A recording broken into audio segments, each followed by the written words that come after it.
दत्त दत्त श्री स्वामी समर्थ अक्कलकोट श्री स्वामी समर्थ सामूहिक उपासना सेवा संस्था द्वारा संचालित आमचे जवळजवळ 5 उपक्रम चालतात।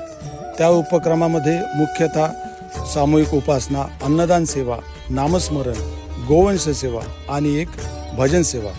या भजन सेवेचा मुख्य धूरकरी म्हणून माझ्यावर जबाबदारी आहे।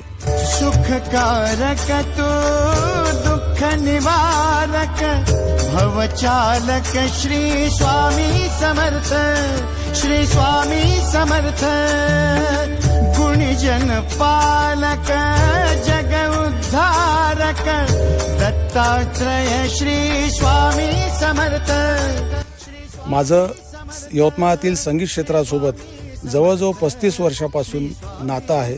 त्या सेवेमध्ये मी त्या क्षेत्रामध्ये 35 वर्षापासून काम करतो आहे। माझा तबलावादक पेशा असल्यामुळे आणि अध्यात्मामध्ये कुटुंबाचं आधीपासून एक घरामध्ये वातावरण असल्यामुळे माझं एक स्वामींशी एक नकळत एक नातं तयार झालं आणि त्या नात्यातूनच ही भजन सेवा एक समोर आली आणि जन्माला आली असं म्हटलं तरी चालेल। तू वरदाता तू दिन त्राता भाग्य विधाता श्री स्वामी समर्थ, श्री स्वामी समर्थ तू अवधूता सतजननाथा शल्य विघाता श्री स्वामी समर्थ, श्री स्वामी समर्थ। या भजनामध्ये यवतमाळातील जवळजवळ सगळे तरुण मुलं एकत्रित आणून ही सेवा आपण सगळी सुरू केलेली आहे। सगळे त्यामध्ये जवळजवळ तरुणच पोरं आहेत आणि आमचा भाव एवढाच आहे की यवतमाळात घरोघरी जाऊन गुरुवारी विनामूल्य ही सेवा आम्ही देतच असतो आणि द्यायची पण आहे।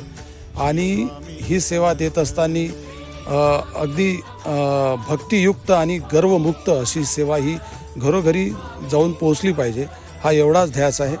आणि महाराजांच्या कृपेने ही अविरत सेवा आमची सुरू राहो, असा अखंड आमच्यावर त्यांचा कृपा प्रसाद राहो ही स्वामीचरणी प्रार्थना आणि आयुष्यभर ही सेवा करण्याची मला त्यांनी संधी द्यावी अशी मी त्यांना विनंती करून माझे 2 शब्द संपवतो। श्री स्वामी समर्थ, श्री गुरुदेव दत्त।